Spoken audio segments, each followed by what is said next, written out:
ਬਿਠਾ ਦੇ ਯਾਰ ਅਰਸ਼ੀ ਜਰਾ 2 ਮਿੰਟ ਉੱਥੇ ਬਹਿ ਜਾ, ਥੋੜਾ ਲੱਤਾਂ ਨੂੰ ਆਰਾਮ ਮਿਲ ਜਾਏਗਾ। ਵਾਹਿਗੁਰੂ ਜੀ ਕਾ ਖਾਲਸਾ, ਵਾਹਿਗੁਰੂ ਜੀ ਕੀ ਫਤਿਹ। ਦੇਸ਼ਾਂ ਵਿਦੇਸ਼ਾਂ 'ਚ ਬੈਠੀ ਵਰਲਡ ਸਿੱਖ ਅਪਡੇਟ ਦੀ ਸਾਰੀ ਟੀਮ ਨੂੰ ਵਾਹਿਗੁਰੂ ਜੀ ਕਾ ਖਾਲਸਾ, ਵਾਹਿਗੁਰੂ ਜੀ ਕੀ ਫਤਿਹ।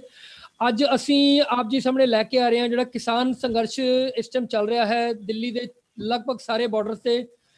ਪੰਜਾਬ ਹਰਿਆਣਾ ਦੇ ਕਿਸਾਨ ਉੱਥੇ ਬੈਠੇ ਹੋਏ ਨੇ ਤੇ ਮੇਰੇ ਖਾਸ ਜਿਹੜੇ ਮੇਰੇ ਪਰਮ ਮਿੱਤਰ ਐਡਵੋਕੇਟ ਬੰਮੀ ਇਸ ਵਕਤ ਉੱਥੇ ਬਾਰਡਰ ਤੇ ਹੈਗੇ ਨੇ, ਗਰਾਊਂਡ ਜ਼ੀਰੋ ਤੇ। ਆਓ ਪਹਿਲੇ ਉਹਨਾਂ ਨਾਲ ਫਤਿਹ ਦੀ ਸਾਂਝ ਕਰੀਏ ਤੇ ਉੱਥੇ ਮੌਕੇ ਦਾ ਜਾਇਜ਼ਾ ਲਈਏ। ਵੀਰ ਜੀ ਵਾਹਿਗੁਰੂ ਜੀ ਕਾ ਖਾਲਸਾ, ਵਾਹਿਗੁਰੂ ਜੀ ਕੀ ਫਤਿਹ। ਵਾਹਿਗੁਰੂ ਜੀ ਕਾ ਖਾਲਸਾ, ਵਾਹਿਗੁਰੂ ਜੀ ਕੀ ਫਤਿਹ। ਵੀਰ ਜੀ ਵੀਰ ਜੀ ਆਪ ਜੀ ਇਸ ਟਾਈਮ ਗਰਾਊਂਡ ਜ਼ੀਰੋ ਤੇ ਹੈਗੇ ਹੋ, ਕੀ ਹਾਲਾਤ ਨੇ? ਕਿਸਾਨ ਜਿਹੜੇ ਉੱਥੇ ਵੀਰ ਬੈਠੇ ਨੇ, ਸਾਰੀ ਜਥੇਬੰਦੀਆਂ ਬੈਠੀਆਂ ਨੇ, ਕੀ ਮਾਹੌਲ ਬਣਿਆ, ਕੀ ਚੱਲ ਰਿਹਾ, ਥੋੜਾ ਉਹਦਾ ਵਿਸਤਾਰ ਚ ਜਾਣਕਾਰੀ ਦਿਓ ਵੀਰ ਜੀ। ਵੀਰ ਜੀ ਇੱਥੇ ਕਿਸਾਨਾਂ ਨਾਲ ਗੱਲਬਾਤ ਕਰਕੇ ਪਤਾ ਲੱਗਾ ਹੈ ਕਿਸਾਨਾਂ ਦਾ ਪਹਿਲਾ ਵਿਚਾਰ ਹੈ ਕਿ ਉਹਨਾਂ ਨੇ ਇੱਕ ਮਨ ਬਣਾ ਲਿਆ, ਪਹਿਲਾ ਮਰਨ ਕਬੂਲ ਹੈ, ਜੀਵਨ ਕੀ ਛੜਿਆਸ। ਹਰ ਕਿਸਾਨ ਦੇ ਜ਼ਬਾਨ ਤੇ, ਭਾਵੇਂ ਉਹ ਬਜ਼ੁਰਗ ਹੈ, ਬੱਚਾ ਹੈ, ਜਵਾਨ ਹੈ, ਵੱਡਾ ਹੈ, ਛੋਟਾ ਹੈ, ਹਰ ਇੱਕ ਦੀ ਜ਼ਬਾਨ ਤੇ ਇੱਕੋ ਹੀ ਗੱਲ ਹੈ, ਪਹਿਲਾ ਮਰਨ ਕਬੂਲ ਹੈ, ਜੀਵਨ ਕੀ ਛੜਿਆਸ। ਉਹ ਘਰੋਂ ਮਨ ਧਾਰ ਕੇ ਨਿਕਲੇ ਹਨ ਕਿ ਅਸੀਂ ਆਪਣਾ ਫੈਸਲਾ ਆਪਣੇ ਹੱਕ 'ਚ ਲੈ ਕੇ ਵਾਪਸ ਮੁੜਨਾ ਹੈ, ਸਰਕਾਰ ਨੂੰ ਝੁਕਾਣਾ ਹੈ ਔਰ ਸਰਕਾਰ ਨੂੰ ਹਰ ਹਾਲ ਵਿੱਚ ਝੁਕਣਾ ਪਏਗਾ। ਮੈਂ ਤੁਹਾਨੂੰ ਇੱਕ ਵਾਰੀ ਦਿਖਾਣਾ ਹਾਂ ਇੱਥੇ, ਜਿੱਥੇ ਤੱਕ ਦੂਰ ਤੱਕ ਨਜ਼ਰ ਜਾਂਦੀ ਹੈ ਇਹ ਮੇਨ ਜੀਟੀ ਰੋਡ ਹਾਈਵੇ ਹੈ। ਹਾਂਜੀ, ਜਿੱਥੇ ਦੂਰ ਤੱਕ ਤੁਸੀਂ ਦੇਖ ਸਕਦੇ ਹੋ ਟਰੈਕਟਰ ਟਰਾਲੀਆਂ ਨਾਲ ਜੱਟਾਂ ਨੇ, ਕਿਸਾਨਾਂ ਨੇ ਟਰਾਲੀਆਂ ਲਗਾ ਕੇ ਤੇ ਪੂਰਾ ਹਾਈਵੇ ਰੋਕਿਆ ਹੋਇਆ ਹੈ। ਔਰ ਇਹ ਕਿਸਾਨਾਂ ਦਾ ਕਹਿਣਾ ਹੈ ਕਿ ਅਸੀਂ ਨਹੀਂ ਰੋਕਿਆ ਹਾਈਵੇ। ਹਾਂਜੀ ਹਾਂਜੀ, ਕਿਸਾਨਾਂ ਦਾ ਕਹਿਣਾ ਹੈ ਅਸੀਂ ਇਹ ਹਾਈਵੇ ਨਹੀਂ ਰੋਕਿਆ, ਅਸੀਂ ਦਿੱਲੀ ਵੱਲ ਜਾ ਰਹੇ ਸੀ, ਆਪਣਾ ਸ਼ਾਂਤੀਪੂਰਵਕ ਧਰਨਾ ਕਰਨ ਜਾ ਰਹੇ ਸੀ। ਇਹ ਸਰਕਾਰ ਨੇ ਸਾਨੂੰ ਮਜਬੂਰ ਕੀਤਾ ਇੱਥੇ ਸੜਕ ਤੇ ਸੌਣ ਵਾਸਤੇ, ਸੜਕ ਰੋਕ ਕੇ ਸੜਕ ਤੇ ਬੈਠਣ ਵਾਸਤੇ ਸਰਕਾਰ ਨੇ ਮਜਬੂਰ ਕੀਤਾ। ਜੇ ਸਰਕਾਰ ਸਾਡਾ ਸੰਵਿਧਾਨਿਕ ਅਧਿਕਾਰ ਹੈ ਜੋ किसी कानून के खिलाफ या सरकार के खिलाफ रोष दिखाना, किसी भी सरकार के बनाए हुए कानून या सरकार की बनाई हुई नीति के खिलाफ कुछ भी असी ਉਹਦੀ ਖਿਲਾਫਤ ਵਿੱਚ ਬੋਲਣ ਦਾ ਸਾਡਾ ਸੰਵਿਧਾਨਕ ਅਧਿਕਾਰ ਹੈ ਔਰ ਉਹ ਅਧਿਕਾਰ ਸਾਡੇ ਤੋਂ ਸਰਕਾਰ ਨੇ ਖੋਣ ਦੀ ਕੋਸ਼ਿਸ਼ ਕੀਤੀ ਹੈ। ਇਸ ਕਰਕੇ ਸਿਰਫ ਅਸੀਂ ਜਿੱਥੇ ਸਾਨੂੰ ਰੋਕਿਆ ਗਿਆ ਅਸੀਂ ਉੱਥੇ ਹੀ ਮੋਰਚਾ ਲਗਾ ਦਿੱਤਾ ਹੈ। ਕੁੰਡਲੀ ਬਾਰਡਰ ਤੇ ਇਸ ਟਾਈਮ ਘੱਟ ਤੋਂ ਘੱਟ 3000 ਤੋਂ 3500 ਟਰੈਕਟਰ ਟਰਾਲੀ ਖੜੀ ਹੈ ਜਿਹੜੀ ਕਿ ਦਿੱਲੀ ਪੰਜਾਬ ਮੇਨ ਹਾਈਵੇ ਨੂੰ ਰੋਕ ਕੇ ਖੜੀ ਹੈ ਔਰ ਇੱਥੇ ਗੱਡੀਆਂ ਦੀ ਆਵਾਜਾਈ ਬਿਲਕੁਲ ਬੰਦ ਹੈ। ਕਿਸਾਨਾਂ ਨੇ ਆਪਣਾ 6 ਤੋਂ 7 ਮਹੀਨੇ ਦਾ ਰਾਸ਼ਨ ਨਾਲ ਟਰੈਕਟਰ ਟਰਾਲੀਆਂ ਦੇ ਵਿੱਚ ਰੱਖਿਆ ਹੋਇਆ ਹੈ। ਪਾਣੀ ਦੇ ਟੈਂਕਰ ਲੈ ਕੇ ਆਏ ਹਨ। ਕਿਸਾਨਾਂ ਨੇ ਸਾਫ਼ ਤੌਰ ਤੇ ਸਰਕਾਰ ਨੂੰ ਚੇਤਾ ਦਿੱਤਾ ਹੈ ਕਿ ਜੇ ਸਾਨੂੰ ਤੁਸੀਂ ਦਿੱਲੀ ਦੇ ਵਿੱਚ ਆ ਕੇ ਆਪਣਾ ਰੋਸ ਪ੍ਰਦਰਸ਼ਨ ਨਹੀਂ ਕਰਨ ਦਿਓਗੇ ਤੇ ਅਸੀਂ 6 ਤੋਂ 7 ਮਹੀਨੇ ਤੱਕ ਸੜਕ ਤੇ ਬੈਠਣ ਵਾਸਤੇ ਤਿਆਰੀ ਖਿੱਚ ਕੇ ਆਏ ਹਾਂ ਔਰ ਅਸੀਂ ਆਪਣਾ ਰਾਸ਼ਨ ਪਾਣੀ ਤੱਕ ਲੈ ਕੇ ਨਾਲ ਆਏ ਹਾਂ। ਸਾਨੂੰ ਕਿਸੇ ਤੋਂ ਰੋਟੀ ਦੀ ਵੀ ਆਸ ਨਾ ਹੋਏ ਤਾਂ ਵੀ ਅਸੀਂ ਇੱਥੇ ਬੈਠ ਕੇ ਆਪਣਾ ਮੋਰਚਾ ਲਗਾਵਾਂਗੇ। ਜੀ ਜੀ ਵੀਰ ਜੀ, ਇੱਥੇ ਇੱਕ ਸਵਾਲ ਆਉਂਦਾ ਹੈ ਕਿ ਜਿਵੇਂ ਪਿਛਲੇ ਸਾਲ ਹੋਇਆ ਸੀਗਾ NRC ਔਰ CA ਦੇ ਪ੍ਰੋਟੈਸਟ ਹੋਏ ਸਨ ਤੇ ਯੂਪੀ ਵਿੱਚ ਕੁਝ ਮਾਹੌਲ ਖਰਾਬ ਹੋਇਆ ਤੇ ਪ੍ਰਾਪਰਟੀਆਂ ਦਾ ਨੁਕਸਾਨ ਹੋਇਆ ਤੇ ਯੂਪੀ ਗਵਰਨਮੈਂਟ ਨੇ ਪਬਲਿਕ ਤੋਂ ਉਹਦੀ ਭਰਪਾਈ ਕੀਤੀ। ਹੁਣ ਇੱਥੇ ਜਿਹੜਾ ਹੋਇਆ ਕਿ ਸਰਕਾਰਾਂ ਨੇ ਖੁਦ ਜਿਹੜੇ ਸੜਕਾਂ ਨੂੰ 12-12 15-15 ਫੁੱਟ ਡੂੰਘਾ ਖੋਦ ਕੇ ਟੋਏ ਪਾ ਦਿੱਤੇ। ਉਹ ਜਿਹੜਾ ਨੁਕਸਾਨ ਹੋਇਆ ਉਹ ਸਰਕਾਰੀ ਨੁਕਸਾਨ, ਉਹ ਜਿਹੜਾ ਪਬਲਿਕ ਪ੍ਰਾਪਰਟੀ ਦਾ ਨੁਕਸਾਨ ਹੋਇਆ, ਹੁਣ ਉਹਦੀ ਭਰਪਾਈ ਸਰਕਾਰ ਤੋਂ ਕਰਨੀ ਬਣਦੀ ਕਿ ਨਹੀਂ ਬਣਦੀ? ਕਿਸਾਨਾਂ ਦਾ ਉਹਦੇ ਬਾਰੇ ਕੀ? ਇਹ ਵੀ ਕਿਸਾਨਾਂ ਦਾ ਇੱਕ ਸਵਾਲ ਹੈ, ਇਹ ਵੀ ਕਿਸਾਨਾਂ ਦਾ ਇੱਕ ਸਵਾਲ ਹੈ ਕਿ ਅਸੀਂ ਸ਼ਾਂਤ ਰਹੇ, ਸਾਡੇ ਤੇ ਡੰਡੇ ਮਾਰੇ ਗਏ, ਸਾਡੇ ਤੇ ਰਸਤੇ ਰਾਹ ਦੇ ਵਿੱਚ ਰੋੜੇ ਰੱਖੇ ਗਏ, ਪੱਥਰ ਚੁੱਕ ਕੇ ਪਹਾੜੀ ਰੱਖਤੇ ਗਏ, ਪਾਣੀ ਦੀਆਂ ਧਾਰਾਂ ਮਾਰ ਕੇ ਸਾਨੂੰ ਦਿੱਲੀ ਵੱਲ ਕੂਚ ਕਰਨ ਤੋਂ ਰੋਕਿਆ ਗਿਆ। ਪਰ ਫਿਰ ਵੀ ਕਿਸਾਨ ਸ਼ਾਂਤ ਰਿਹਾ। ਕਿਸਾਨ ਨੇ ਨਾ ਪੁਲਿਸ ਦੇ ਉੱਤੇ, ਨਾ ਕਿਸੇ ਫੋਰਸ ਦੇ ਉੱਤੇ, ਨਾ ਕਿਸੇ ਸਿਕਿਉਰਿਟੀ ਪਰਸਨਲ ਦੇ ਉੱਤੇ ਨਾ ਹੱਥ ਚੁੱਕਿਆ, ਨਾ ਜ਼ਬਰਦਸਤੀ ਕੀਤੀ। ਸਿਰਫ ਔਰ ਸਿਰਫ ਉਹਨਾਂ ਨੇ ਟਰੈਕਟਰ ਨਾਲ ਲਗਾ ਕੇ ਪੱਥਰ ਕਿਨਾਰੇ ਕੀਤੇ ਔਰ ਵਾਟਰ ਕੈਨਨਸ ਦੀ ਬੁਛਾਰਾਂ ਨੂੰ ਝੇਲਦੇ ਹੋਏ, ਅਥਰੂ ਗੈਸ ਦੇ ਗੋਲਿਆਂ ਨੂੰ ਝੇਲਦੇ ਹੋਏ ਉਹ ਪਾਰ ਲੰਘੇ ਔਰ ਆ ਕੇ ਕੁੰਡਲੀ ਬਾਰਡਰ ਤੱਕ ਪਹੁੰਚੇ। ਕਿਸਾਨਾਂ ਦਾ ਇਹ ਵੀ ਕਹਿਣਾ ਜਥੇਬੰਦੀਆਂ ਦਾ, ਜੇ ਅਸੀਂ ਜ਼ਬਰਦਸਤੀ ਕਾਨੂੰਨ ਨੂੰ ਤੋੜ ਕੇ ਕਾਨੂੰਨ ਆਪਣੇ ਹੱਥ 'ਚ ਲੈ ਕੇ ਗੁੰਡਾਗਰਦੀ ਕਰਨੀ ਹੁੰਦੀ ਤਾਂ ਅਸੀਂ ਕੁੰਡਲੀ ਬਾਰਡਰ ਵੀ ਇੱਕ ਅੱਧੇ ਘੰਟੇ ਦੇ ਵਿੱਚ ਤੋੜ ਕੇ ਦਿੱਲੀ ਦੇ ਵਿੱਚ ਵੜ ਜਾਂਦੇ, ਕਿਉਂਕਿ ਕੁੰਡਲੀ ਬਾਰਡਰ ਤੇ ਫੋਰਸ ਬਹੁਤ ਜ਼ਿਆਦਾ ਸੀਗੀ ਔਰ ਉੱਥੇ ਸ਼ਾਂਤੀਪੂਰਵਕ ਅੰਦਰ ਨਹੀਂ ਸੀ ਵੜਿਆ ਜਾ ਸਕਦਾ। ਇਸ ਕਰਕੇ ਕਿਸਾਨ ਜਥੇਬੰਦੀਆਂ ਨੇ ਕੁੰਡਲੀ ਬਾਰਡਰ ਤੇ ਹੀ ਮੋਰਚਾ ਖੋਲ ਦਿੱਤਾ ਔਰ ਕੋਈ ਵੀ ਸਰਕਾਰੀ ਪ੍ਰਾਪਰਟੀ ਦਾ ਨੁਕਸਾਨ ਕੀਤੇ ਬਿਨਾ ਉੱਥੇ ਹੀ ਧਰਨਾ ਲਗਾ ਲਿਆ। ਪਰ ਕਿਸਾਨਾਂ ਦਾ ਇਹ ਸਭ ਤੋਂ ਪਹਿਲਾ ਸਵਾਲ ਹੈ ਕਿ ਜੇ ਇਹੀ ਸੜਕਾਂ ਦਾ ਜਾਂ ਸਰਕਾਰੀ ਪ੍ਰਾਪਰਟੀ ਦਾ ਜਾਂ ਸੜਕਾਂ ਤੇ ਖੱਡ ਅਸੀਂ ਪੱਟਦੇ ਤੇ ਕਿਆ ਸਾਨੂੰ ਸਰਕਾਰ ਛੱਡਦੀ? ਜੇ ਉਹੀ ਕੰਮ ਸਰਕਾਰ ਨੇ ਕੀਤਾ ਤੇ ਕਿਉਂ ਨਹੀਂ ਸਰਕਾਰੀ ਅਫਸਰਾਂ ਦੇ ਖਿਲਾਫ, ਜਿਨ੍ਹਾਂ ਨੇ ਕਿਸਾਨਾਂ ਨੂੰ ਦਿੱਲੀ ਵੱਲ ਆਉਣ ਤੋਂ ਆਪਣਾ ਸੰਵਿਧਾਨਕ ਅਧਿਕਾਰ ਦੇ ਤੌਰ ਤੇ ਦਿੱਲੀ ਵੱਲ ਆਉਣ ਤੋਂ ਰੋਕਣ ਵਾਸਤੇ ਸਰਕਾਰਾਂ ਸੜਕਾਂ ਪੱਟਤੀਆਂ, ਪੱਥਰ ਸੁੱਟਤੇ, ਸਰਕਾਰੀ ਪ੍ਰਾਪਰਟੀ ਦਾ ਨੁਕਸਾਨ ਕਰਤਾ। ਉਹਨਾਂ ਅਫਸਰਾਂ ਦੇ ਖਿਲਾਫ ਪਰਚੇ ਕਿਉਂ ਨਹੀਂ ਕੀਤੇ ਜਾਂਦੇ? ਕਿਸਾਨਾਂ ਦਾ ਇੱਕ ਸਵਾਲ ਇਹ ਵੀ ਹੈ। ਕਿਸਾਨਾਂ ਦੀ ਮੰਗ ਹੈ ਕਿ ਜਿਨ੍ਹਾਂ ਨੇ ਸਾਨੂੰ ਆਪਣੇ ਅਧਿਕਾਰ ਦੇ ਤੌਰ ਤੇ ਦਿੱਲੀ ਕੀਤੇ ਜਾਣ, ਤਾਂ ਕਿ ਉਹਨਾਂ ਨੂੰ ਪਤਾ ਲੱਗੇ ਕਿ ਸਰਕਾਰੀ ਪ੍ਰਾਪਰਟੀ ਜਾਂ ਕਾਨੂੰਨ ਸਰਕਾਰੀ ਪ੍ਰਾਪਰਟੀ ਦੀ ਰੱਖ ਰਖਾਵ ਵਾਸਤੇ ਸਿਰਫ ਕਿਸਾਨਾਂ ਵਾਸਤੇ ਜਾਂ ਕਿਸੇ ਸਿਟੀਜ਼ਨ ਵਾਸਤੇ, ਕਿਸੇ ਨਾਗਰਿਕ ਵਾਸਤੇ ਨਹੀਂ ਹੈ, ਉਹ ਅਫਸਰਾਂ ਤੇ ਵੀ ਸੇਮ ਕਾਨੂੰਨ ਲਾਗੂ ਹੁੰਦਾ ਹੈ। ਬਿਲਕੁਲ ਵੀਰ ਜੀ, ਹੁਣ ਇੱਕ ਚੀਜ਼ ਇੱਥੇ ਇਹ ਵੀ ਆਉਂਦੀ ਹੈ ਕਿ ਜੋ ਚੀਜ਼ਾਂ ਕੀਤੀਆਂ ਜਾ ਰਹੀਆਂ ਨੇ, ਸਰਕਾਰ ਜੋ ਕਰ ਰਹੀ ਹੈ, ਕਿ ਸਰਕਾਰ ਕਿਸਾਨਾਂ ਦਾ ਸਭ ਤੋਂ ਇੱਕ ਸ਼ਲਾਘਾਯੋਗ ਕੰਮ ਇਹ ਹੈਗਾ ਕਿ ਕਿਸਾਨ ਜਥੇਬੰਦੀਆਂ ਜਿਹੜੀਆਂ ਨੇ ਉਹ ਬੜੇ ਸਬਰ ਸੰਤੋਖ ਨਾਲ ਚੱਲ ਰਹੀਆਂ ਨੇ, ਤੇ ਕੀ ਉਹਨਾਂ ਦੇ ਸਬਰ ਸੰਤੋਖ ਨੂੰ ਸਰਕਾਰਾਂ ਜਿਹੜੇ ਨੇ ਹਲਕੇ ਵਿੱਚ ਲੈ ਰਹੀਆਂ ਨੇ, ਜਾਂ ਸਰਕਾਰਾਂ ਇਹ ਸੋਚ ਰਹੀਆਂ ਨੇ ਕਿ ਕਿਸਾਨ ਜਿਹੜੇ ਨੇ ਉਹ ਇੰਨੇ ਸਮਰਥ ਨਹੀਂ ਹੈਗੇ ਕਿ ਉਹ ਬਾਰਡਰ ਟੱਪ ਕੇ ਦਿੱਲੀ ਨਹੀਂ ਆ ਸਕਦੇ, ਜਾਂ ਕੀ ਮਤਲਬ ਕਿਸਾਨਾਂ ਨੂੰ ਹਲਕੇ 'ਚ ਲਿਆ ਜਾ ਰਿਹਾ? ਕਿਸਾਨਾਂ ਨੂੰ ਹਲਕੇ 'ਚ ਨਹੀਂ ਲਿਆ ਜਾ ਰਿਹਾ। ਕਿਸਾਨਾਂ ਦੀ ਇੱਕੋ ਹੀ ਗੱਲ ਹੈ ਕਿ ਅਸੀਂ ਸ਼ਾਂਤੀਪੂਰਵਕ ਧਰਨਾ ਸ਼ੁਰੂ ਕੀਤਾ ਸੀ ਤੇ ਅਸੀਂ ਸ਼ਾਂਤੀਪੂਰਵਕ ਤਰੀਕੇ ਨਾਲ, ਸ਼ਾਂਤੀਮਈ ਤਰੀਕੇ ਨਾਲ ਹੀ ਇਸ ਧਰਨੇ ਨੂੰ ਅੱਗੇ ਚਲਾਉਣਾ ਹੈ, ਕਿਉਂਕਿ ਅਸੀਂ ਧਰਨਾ ਆਪਣੀ ਹੱਕਾਂ ਦੀ ਮੰਗ ਵਾਸਤੇ ਖੋਲਿਆ। ਅਸੀਂ ਕੱਲ ਨੂੰ ਇਹ ਇਲਜ਼ਾਮ ਨਹੀਂ ਲੈਣਾ ਕਿ ਕਿਸਾਨਾਂ ਨੇ ਕਾਨੂੰਨ ਹੱਥ 'ਚ ਲਿਆ, ਕਿਉਂਕਿ ਸਰਕਾਰ ਇਸ ਟਾਈਮ ਕਿਸਾਨਾਂ ਦੇ ਖਿਲਾਫ ਵੈਸੇ ਵੀ ਮੌਕਾ ਲੱਭ ਰਹੀ ਹੈ ਬਦਨਾਮ ਕਰਨ ਦਾ। ਜਿਵੇਂ ਤੁਹਾਨੂੰ ਪਤਾ ਹੈ ਕਿ ਸਰਕਾਰੀ ਨੁਮਾਇੰਦਿਆਂ ਨੇ, ਕੁਝ ਸਰਕਾਰੀ ਲੋਕਾਂ ਨੇ ਖਾਲਿਸਤਾਨ ਦਾ, ਆਤੰਕਵਾਦ ਦਾ ਨਾਮ ਜੋੜਨ ਦੀ ਬੜੀ ਨਾਜਾਇਜ਼ ਕੋਸ਼ਿਸ਼ ਕੀਤੀ, ਪਰ ਹਾਲਾਂਕਿ ਉਹ ਕਾਮਯਾਬ ਨਹੀਂ ਹੋ ਪਾਏ। ਤੇ ਕਿਸਾਨਾਂ ਦੇ ਬਾਰੇ ਸਾਰੀ ਦੁਨੀਆ ਨੂੰ ਪਤਾ ਹੈ ਕਿ ਕਿਸਾਨ ਸੜਕ ਤੇ ਮੋਰਚਾ ਲਗਾਉਂਦਾ ਹੈ, ਪਰ ਖਾਲਿਸਤਾਨ ਦਾ ਜਾਂ ਜਿਹੜਾ ਕੋਈ ਟੈਰਰਿਸਟ ਹੁੰਦਾ ਉਹ ਮੋਰਚਾ ਨਹੀਂ ਲਗਾਉਂਦਾ, ਉਹ ਅੱਤਵਾਦ ਕਰਦਾ ਹੈ, ਖਾੜਕੂਪਣਾ ਕਰਦਾ ਹੈ ਤੇ ਭੱਜ ਜਾਂਦਾ ਹੈ। ਉਹ ਖਲੋਂਦਾ ਨਹੀਂ ਹੈ। ਕਿਸਾਨ ਉੱਥੇ ਹੀ ਡਟ ਕੇ ਖੜੇ ਹੈ, ਜਿਸ ਤੋਂ ਪਤਾ ਲੱਗਦਾ ਹੈ ਕਿ ਕਿਸਾਨ ਆਪਣਾ ਧਰਨਾ ਸ਼ਾਂਤੀਪੂਰਵਕ ਤਰੀਕੇ ਨਾਲ ਕਰਨਾ ਚਾਹੁੰਦੇ हैं, ਪਰ ਕਿਸਾਨਾਂ ਦੀ ਇੱਕੋ ਹੀ ਗੱਲ ਹੈ ਕਿ ਬੂੰਦ ਬੂੰਦ ਗਿਰਦੇ ਗਿਰਦੇ ਵੀ ਪੱਥਰ ਵਿੱਚ ਖੱਡ ਹੋ ਜਾਂਦਾ ਹੈ। ਅਸੀਂ ਸ਼ਾਂਤੀਪੂਰਵਕ ਤਰੀਕੇ ਨਾਲ 6 ਮਹੀਨੇ ਦੀ ਤਿਆਰੀ ਕਰਕੇ ਆਏ ਹਾਂ। ਜੇ 6 ਮਹੀਨੇ ਅਸੀਂ ਹਾਈਵੇ ਤੇ ਬੈਠੇ ਰਹਾਂਗੇ, ਆਂਦੇ ਜਾਂਦੇ ਲੋਕਾਂ ਨੂੰ ਪਤਾ ਲੱਗੇਗਾ, ਹੌਲੇ ਹੌਲੇ ਪੂਰੇ ਦੇਸ਼ ਚੋਂ ਹੱਕ ਦੀ ਆਵਾਜ਼ ਸ਼ੁਰੂ ਹੋਏਗੀ। ਜਿਵੇਂ ਤੁਹਾਨੂੰ ਪਤਾ ਹੋਏਗਾ, ਅੱਜ ਉੱਤਰ ਪ੍ਰਦੇਸ਼ ਚੋਂ ਵੀ ਕਿਸਾਨਾਂ ਨੇ, ਪੰਜਾਬ ਦੇ ਕਿਸਾਨਾਂ ਦੇ ਹੱਕ 'ਚ ਬੋਲ ਦਿੱਤਾ ਤੇ ਉਹਨਾਂ ਲੋਕਾਂ ਨੇ ਵੀ ਦਿੱਲੀ ਕੂਚ ਕਰਨ ਦੀ ਤਿਆਰੀ ਕਰ ਲਈ। ਰਾਜਸਥਾਨ ਦੇ ਕਿਸਾਨ ਯੂਨੀਅਨਾਂ ਨੇ ਦਿੱਲੀ ਕੂਚ ਕਰਨ ਦੀ ਤਿਆਰੀ ਕਰ ਲਈ। ਮੱਧ ਪ੍ਰਦੇਸ਼ ਤੋਂ ਵੀ ਬੜਾ ਭਰਵਾਂ ਹੁੰਗਾਰਾ ਮਿਲਿਆ ਪੰਜਾਬ ਦੇ ਕਿਸਾਨਾਂ ਨੂੰ, ਜਿਹੜੇ ਬਹਾਦਰਗੜ੍ਹ ਤੇ ਕੁੰਡਲੀ ਦੇ ਬਾਰਡਰ ਤੇ ਬੈਠੇ ਹਨ ਮੋਰਚਾ ਖੋਲ ਕੇ। ਕਿਸਾਨਾਂ ਦਾ ਇਹ ਕਹਿਣਾ ਹੈ ਕਿ ਸਰਕਾਰ ਨੂੰ ਹਰ ਹਾਲਤ ਝੁਕਣਾ ਪਏਗਾ, ਕਿਉਂਕਿ ਹੌਲੇ ਹੌਲੇ ਕਰਦੇ ਕਰਦੇ ਸਾਰੇ ਦੇਸ਼ ਦੀ ਜਨਤਾ, ਕਿਉਂਕਿ ਹਰ ਆਦਮੀ ਕਿਤੇ ਨਾ ਕਿਤੇ ਕਿਸਾਨੀ ਨਾਲ ਜੁੜਿਆ ਹੈ, ਸਾਰੇ ਦੇਸ਼ ਦੀ ਜਨਤਾ ਕਿਤੇ ਨਾ ਕਿਤੇ ਹੌਲੇ ਹੌਲੇ ਕਿਸਾਨਾਂ ਦੇ ਹੱਕ 'ਚ ਖੜੀ ਹੋ ਜਾਏਗੀ। ਔਰ ਜਦੋਂ ਦੇਸ਼ ਦਾ ਜਨਤਾ, ਦੇਸ਼ ਦਾ ਆਮ ਨਾਗਰਿਕ ਕਿਸਾਨ ਦੇ ਹੱਕ 'ਚ ਖੜਾ ਹੋ ਜਾਏਗਾ, ਸਰਕਾਰ ਵੀ ਨਾਗਰਿਕਾਂ ਨਾਲ ਹੀ ਬਣਦੀ ਹੈ। ਸਰਕਾਰ ਨਾਗਰਿਕਾਂ ਤੋਂ ਬਾਹਰ ਨਹੀਂ ਜਾ ਸਕਦੀ, ਦੇਸ਼ ਦੇ ਲੋਕਾਂ ਤੋਂ ਬਾਹਰ ਨਹੀਂ ਜਾ ਸਕਦੀ। ਵੀਰ ਜੀ, ਇੱਥੇ ਦੋ ਬੜੇ ਅਹਿਮ ਸਵਾਲ ਉੱਠਦੇ ਨੇ। ਪਹਿਲਾ ਸਵਾਲ ਤੇ ਹੈ ਕਿ ਪਹਿਲੇ ਕਿਸਾਨ ਮੋਰਚੇ ਨੂੰ ਖਾਲਿਸਤਾਨ ਦੇ ਨਾਲ ਜੋੜਨ ਦੀ ਬੜੀ ਇੱਕ ਜਿਹੜੀ ਗੋਦੀ ਮੀਡੀਆ ਨੇ ਬੜੀ ਕੋਸ਼ਿਸ਼ ਕੀਤੀ ਸੀਗੀ। ਹੁਣ ਰਾਜਸਥਾਨ ਦਾ, ਜਿਸ ਤਰ੍ਹਾਂ ਕਿ ਆਪ ਜੀ ਜ਼ਿਕਰ ਕਰ ਰਹੇ ਹੋ, ਰਾਜਸਥਾਨ ਦਾ, MP ਦਾ ਕਿਸਾਨ, UP ਦਾ ਕਿਸਾਨ ਆ ਗਿਆ। ਹੁਣ ਉਹ ਤੇ ਖਾਲਿਸਤਾਨੀ ਹੋ ਨਹੀਂ ਸਕਦੇ, ਸਾਰੇ ਜਥੇਬੰਦੀਆਂ ਨਾਲ ਆ ਕੇ ਜੁੜ ਗਈਆਂ। ਦੂਜਾ ਸਵਾਲ ਇੱਕ ਇਹ ਆ ਕੇ ਖੜਾ ਹੁੰਦਾ ਹੈ ਕਿ ਬਾਰ-ਬਾਰ ਸਰਕਾਰ ਜਿਹੜਾ ਇਹ ਕਹਿ ਰਹੀ ਹੈ ਕਿ ਜੀ 3 ਦਸੰਬਰ ਤੋਂ ਪਹਿਲੇ ਗੱਲਬਾਤ ਨਹੀਂ ਕਰਾਂਗੇ।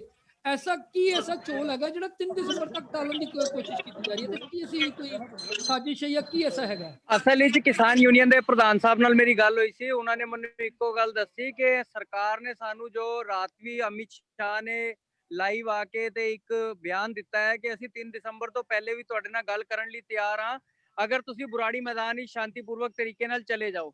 ਅਸਲ ਵਿੱਚ ਇਹ ਸਿਰਫ ਇੱਕ ਸਰਕਾਰ ਦੀ ਸਾਜ਼ਿਸ਼ ਹੈ ਕਿਸਾਨਾਂ ਨੂੰ ਬੁਰਾੜੀ ਮੈਦਾਨ ਤੱਕ ਪਹੁੰਚਾਉਣ ਦੀ, ਕਿਉਂਕਿ ਜਿਵੇਂ ਦਿੱਲੀ ਪੁਲਿਸ ਨੇ ਦਿੱਲੀ ਸਰਕਾਰ ਕੋਲੋਂ ਸਟੇਡੀਅਮ ਮੰਗੇ ਸੀਗੇ ਜੇਲ੍ਹ ਬਣਾ ਕੇ ਕਿਸਾਨਾਂ ਨੂੰ ਅੰਦਰ ਭਰ ਕੇ ਤੇ ਕੈਦੀ ਬਣਾ ਲੈਣ ਵਾਸਤੇ, ਔਰ ਦਿੱਲੀ ਸਰਕਾਰ ਨੇ ਉਹ ਸਟੇਡੀਅਮ ਦੇਣ ਤੋਂ ਮਨਾ ਕਰਤੇ ਸੀ। ਉਹਦੇ ਬਾਅਦ ਦਿੱਲੀ ਪੁਲਿਸ ਕੋਲ ਤੇ ਕੇਂਦਰ ਸਰਕਾਰ ਕੋਲ ਸਿਰਫ ਇੱਕੋ ਹੀ ਆਪਸ਼ਨ ਬਚੀ ਸੀ ਕਿ ਇੱਕ ਬੁਰਾੜੀ ਮੈਦਾਨ ਜਿੱਥੇ 4-5 ਲੱਖ ਬੰਦੇ ਦੀ ਜਗ੍ਹਾ ਹੈ, ਉੱਥੇ ਕਿਸਾਨਾਂ ਨੂੰ ਉਤਾਰ ਦੋ ਤੇ ਉਸ ਮੈਦਾਨ ਦੇ ਚਾਰੋਂ ਪਾਸੇ ਫੋਰਸ ਲਗਾ ਕੇ ਤੇ ਕਿਸਾਨਾਂ ਨੂੰ ਅੰਦਰ ਹੀ ਨੱਪ ਦਿੱਤਾ ਜਾਏ, ਨਾ ਬਾਹਰ ਜਾਣ ਦਿੱਤਾ ਜਾਏ ਤੇ ਨਾ ਅੰਦੋਲਨ ਕਰਨ ਦਿੱਤਾ ਜਾਏ।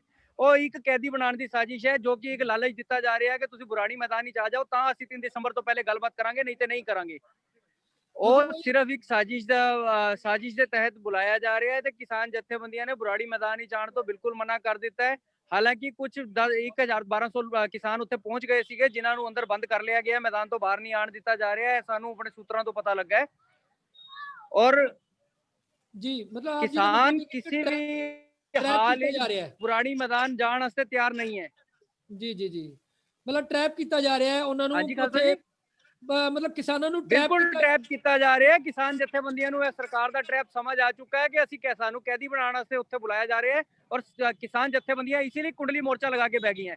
ਦੂਸਰਾ ਜਿਹੜਾ ਤੁਹਾਡਾ ਸਵਾਲ ਬੜਾ ਅਹਿਮ ਤੁਸੀਂ ਪੁੱਛਿਆ ਕਿ ਕਿਸਾਨ ਮੋਰਚੇ ਨੂੰ ਖਾਲਿਸਤਾਨ ਨਾਲ ਜੋੜ ਕੇ ਦੇਖਿਆ ਜਾ ਰਿਹਾ ਹੈ। ਖਾਲਿਸਤਾਨ ਪੰਜਾਬ ਦੀ ਮੰਗ ਸੀ, ਜੇ ਸਿਰਫ ਪੰਜਾਬ ਦਾ ਕਿਸਾਨ ਹੁੰਦਾ ਫਿਰ ਮੰਨਿਆ ਜਾਂਦਾ ਕਿ ਖਾਲਿਸਤਾਨ ਦੇ ਨਾਲ ਕਿਤੇ ਜੁੜਿਆ ਹੋ ਸਕਦਾ ਹੈ।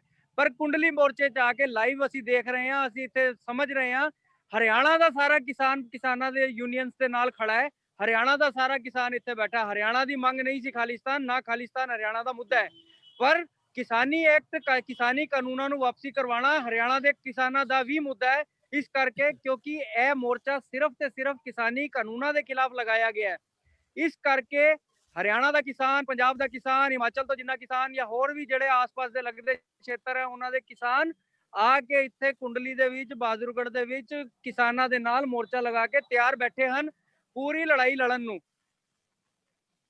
ਇਹ ਮਤਲਬ ਇੱਕ ਵੀਰ ਜੀ ਜਿਹੜਾ ਇਹ ਕੀਤਾ ਜਾ ਰਿਹਾ ਕਾਨੂੰਨ ਦੇ ਰਾਹੀਂ ਕਿਧਰੇ ਨਾ ਕਿਧਰੇ ਸਾਰਾ ਕੁਝ ਸਰਕਾਰੀ ਕਰਕੇ ਉਸ ਤੋਂ ਬਾਅਦ ਆਪਣੇ ਜਿਹੜੇ ਉਹਨਾਂ ਦੇ ਹੈਗੇ ਨੇ ਉਹ ਪ੍ਰਾਈਵੇਟ ਹੱਥਾਂ ਕਾਰਪੋਰੇਟ ਦੇ ਹੱਥਾਂ 'ਚ ਦੇਣ ਦੀ ਜਿਹੜੀ ਬੜੀ ਵੱਡੀ ਸਾਜ਼ਿਸ਼ ਚੱਲੀ ਜਾ ਰਹੀ ਹੈ, ਜਿਹੜੀ ਕਿ ਹੁਣ ਲੱਗਦਾ ਹੈ ਕਿ ਕਿਸਾਨਾਂ ਦੇ ਇਸ ਸੰਘਰਸ਼ ਦੇ ਚਲਦਿਆਂ ਉਹ ਇਹਨਾਂ ਦੀ ਸਾਜ਼ਿਸ਼ ਕਾਮਯਾਬ ਨਹੀਂ ਹੋਏਗੀ।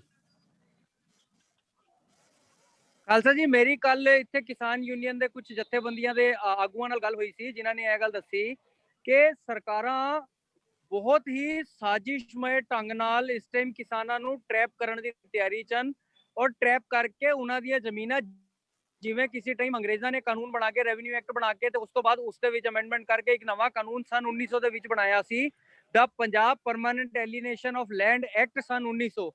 ਉਸ ਕਾਨੂੰਨ ਦੇ ਤਹਿਤ ਜਿਵੇਂ ਅੰਗਰੇਜ਼ਾਂ ਨੇ ਭਾਰਤੀ ਕਿਸਾਨ, ਭਾਰਤੀ ਜ਼ਮੀਨਦਾਰ ਨੂੰ ਆਪਣਾ ਗੁਲਾਮ ਬਣਾ ਲਿਆ ਸੀ, ਸਿਰਫ ਬਿਲਕੁਲ ਉਸੇ ਤੌਰ ਤਰੀਕੇ ਨਾਲ ਈਸਟ ਇੰਡੀਆ ਕੰਪਨੀ ਦੀ ਜਗ੍ਹਾ ਤੇ ਅੰਬਾਨੀ ਤੇ ਅਡਾਨੀਆਂ ਦੇ ਹੱਥ ਵਿੱਚ ਸਾਰਾ ਖੇਤੀਬਾੜੀ ਕਾਰੋਬਾਰ, ਕਿਉਂਕਿ ਖੇਤੀਬਾੜੀ ਕਾਰੋਬਾਰ ਹਿੰਦੁਸਤਾਨ ਦੀ ਇੱਕ ਬੜੀ ਅਹਿਮ ਲਾਈਫਲਾਈਨ ਹੈ ਔਰ ਉਹ ਜਿਹਦੇ ਹੱਥ ਵਿੱਚ ਹੈ ਉਹ ਕਾਫੀ ਹੱਦ ਤੱਕ ਦੇਸ਼ ਨੂੰ ਚਲਾ ਸਕਦਾ ਹੈ।